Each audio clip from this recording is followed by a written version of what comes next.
Hey everyone, on this podcast, we talk about short term thinking versus long term thinking and how short term thinking really screws it up for you in the long run. So, if you've found yourself uh, subscribing to short term thinking, which is sort of really impulsive behavior and kind of running into the same problem over and over and over again, then give this a listen. I think you'll find this interesting because we talk about sort of how the mind works and the two different ways that people tend to think. We either sort of lean towards more short term thinking or we lean towards more long term thinking. So I'm curious on which one you subscribe to. So thank you so much for listening to the show. I hope you enjoy it. And without further ado, this is Grit to Great number 35. And we talk about short term versus long term thinking. Thanks again.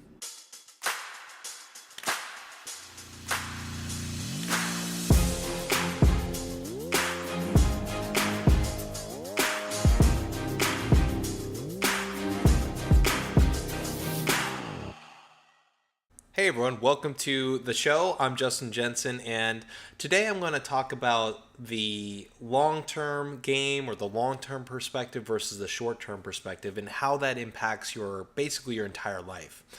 And so let's sort of get into this. And I apologize, I normally have notes to do these sort of podcasts, but this just kind of came up, something I've been thinking about today, and it's a principle that I've applied in my own life, which is the long game.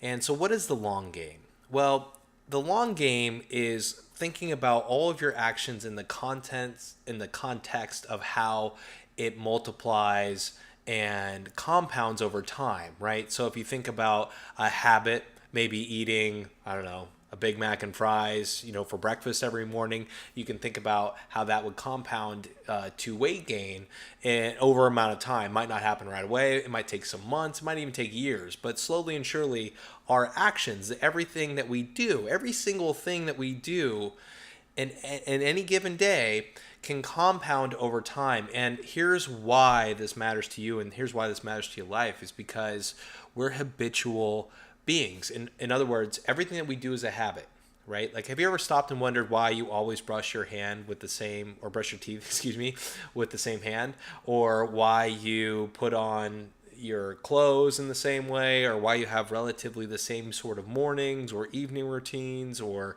lunch habits? I don't know about you, but I could eat the same thing for lunch for like years probably. And so we like to do things based out of habits, and it's not necessarily, I guess we is sort of implying that might have some sort of choice in it. It's really our brains. Our brains are designed to work efficiently.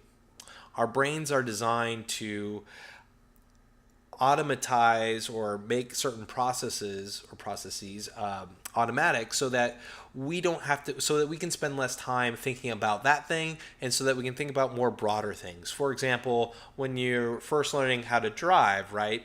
You probably remember the times, right? The nervousness that you felt, everything felt so real. You were very, very alert. And not to say that you're not alert now, but a large part of driving, we've subconsciously processed, right? And so we don't have to think as much about driving than we did when we were, say, just first learning how to drive. And the reason being, and you know this from your own experience, is that when you're driving, you're able to think about other things, higher, more complex things about, I don't know, what am I doing with my life? Or why am I going to work? Or what does this mean for me? Or you're listening to a podcast, or, you're able to think of the higher minded things while driving because you've had time and experience. And that's those small actions that you took for driving, or took while, getting good at driving, slowly compounded over time, and your brain slowly decided, or not decided, but your brain slowly made those into nearly subconscious actions.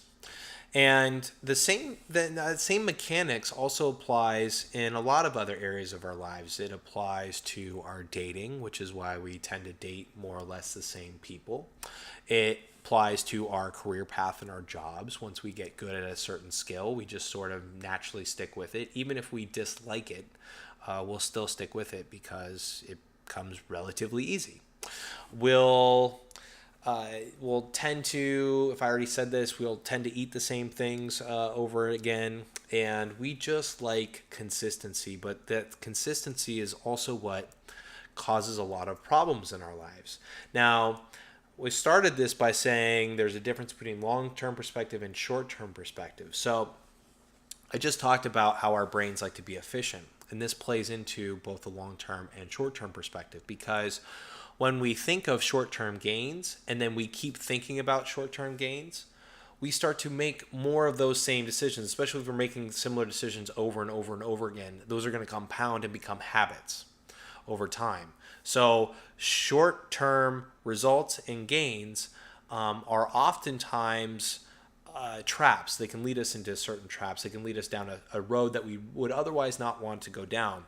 And so that's one side of short-term gains. The other side of short-term gains, or when we play for the short game, is we're basically basing our decisions off immediate short-term gratifications. And you might say, well, what's wrong with that?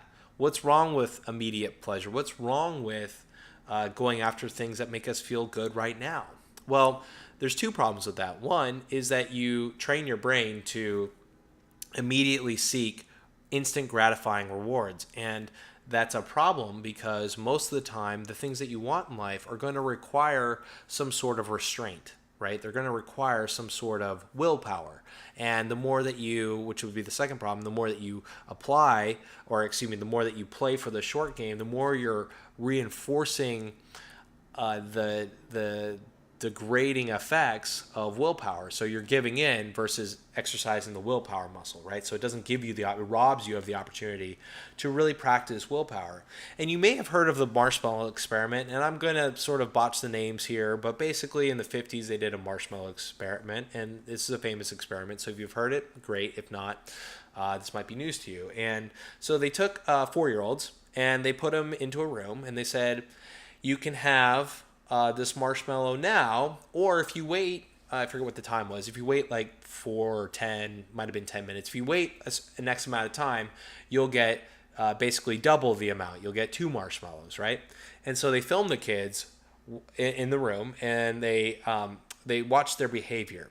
And the ones that gave in, if they rang the bell, which signified that it was over, that they wanted the marshmallow, the ones that rang the bell, it turns out, which are the ones that wanted the immediate rewards, it turns out that years later, when they tracked them over the studies, they actually performed worse overall as a group versus the kids that showed restraint early on. The ones that showed restraint early on tended to be more popular. They tended to get better grades. They tended to make more money over time. And they studied these kids. Well, I guess they were adults by the time they concluded the study. But they followed these kids for like 20 or 30 years. So the problem with short-term gains is that we're usually playing for immediate gratification, and that immediate gratification that we're seeking usually isn't very long-lasting, and which presents a problem, right? Think about what that problem might be. The problem is that if you go for short-term results that only provide short-term satisfaction, but it feels good, what do you think you're going to do when you don't feel satisfied again? You're going to go for the short-term result, right? You're going to go for a new stimulation. You're going to go for the new, whatever catches your eye, the next shiny object, right? So that's the problem with short-term gains, right? That's the problem with playing for the short-term gains, is that they usually don't lead to long-term gains, okay? And usually it has the adverse effect, as I was talking about earlier, which is the short-term gains. If you keep making that a habit, chances are that short-term habit is going to take an effect, and it's going to really shortchange your results later on down the road. So that's the short game. Now the long game, let's talk about the long game. Now, why would you play for long game results? What would be one good reason? Well, one obvious reason is that think about all the things that you look up to, or all the amazing things that we have in our life, right? None of that happened overnight.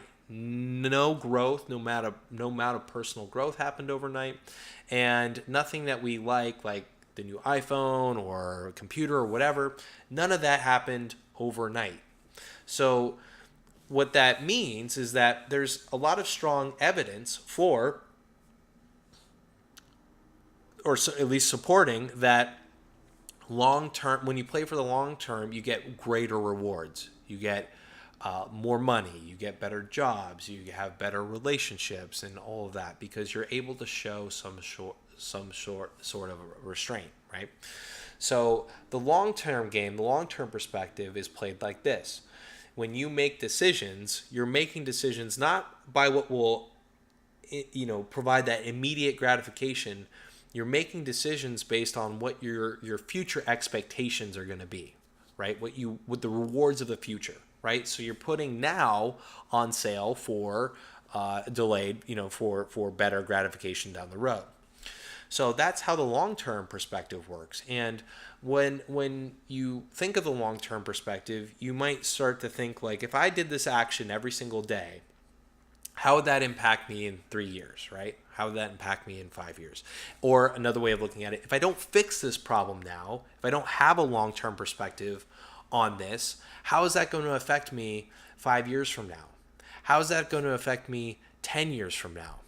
So the long-term thinking requires a bit of practice if you're not used to it. And the best way to practice is just to start small, right? Start with one thing that you want to accomplish. Just like actually, what you could do is you could do a willpower challenge. And I don't know if you've read the book, The Willpower Instinct. Great book on this. They have a lot of ideas for willpower challenge. And one willpower challenge you can have is just to simply cut one thing out of your life that's not good for you, right?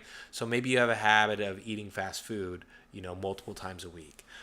Maybe you've fallen out of going out to the gym, right? And you want to get back on it. The best way to change and the best way to make change is to do one thing first, and you just get really good at that one thing. So if it's going to the gym, if it's meditating, if it's not eating certain things, so you can have different challenges. And they talk about this in the Willpower Instinct, where you can have, there's 3 of them, so I'm just going to name 2, which is you can have I won't challenges, which is I won't eat that thing, I won't do that thing, I won't have that extra slice of cheesecake. And then there's the I will power challenge, which is I will go to the gym, I will aim to lose 5 pounds, or I will get a girlfriend, or whatever it is. So you have these challenges, right?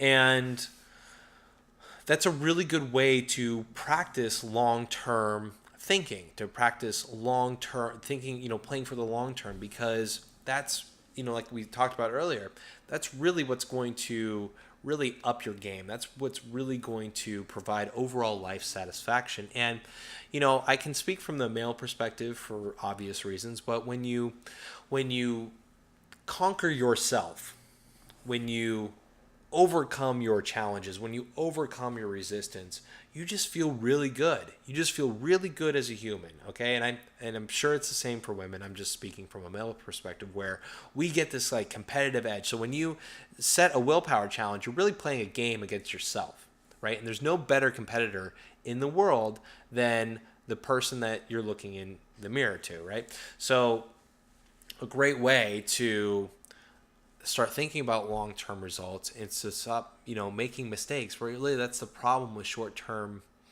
thinking, is that we make the same mistakes, right? Because we didn't learn the lesson. So that's the problem with short-term thinking, right? That's the problem with not putting in the time or the effort to think of the long-term strategy. So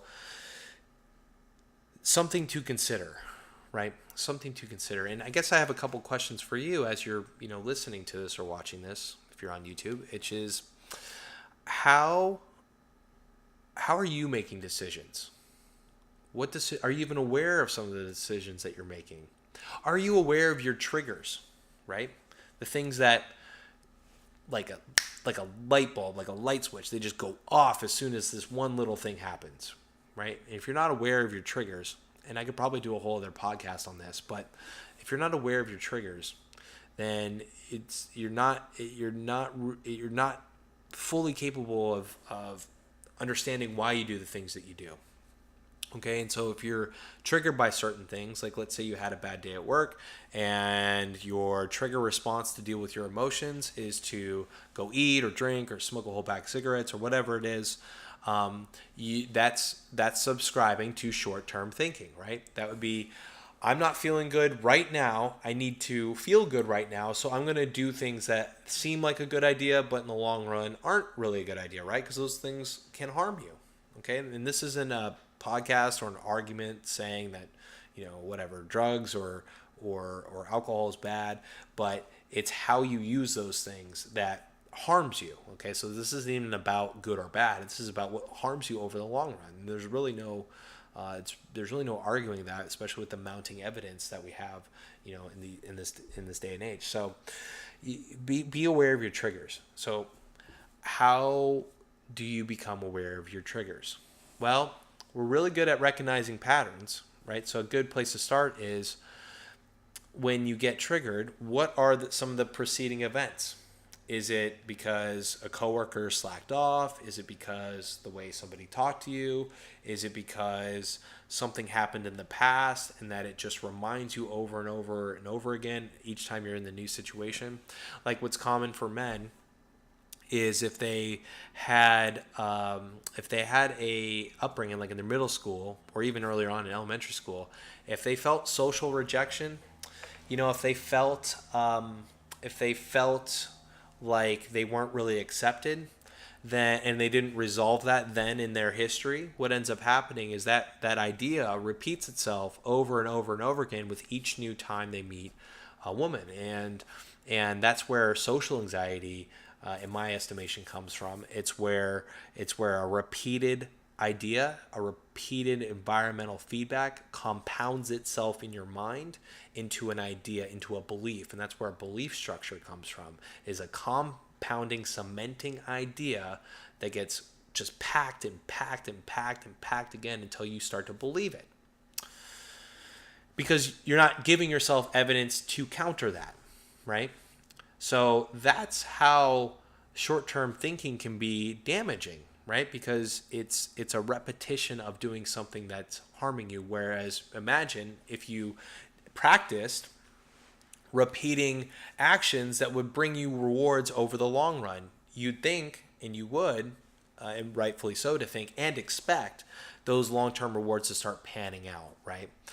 And so that's fundamentally the sort of the difference, or not the differences there, but that's two ways of thinking, which is short-term and long-term thinking, and you usually lean towards one or the other.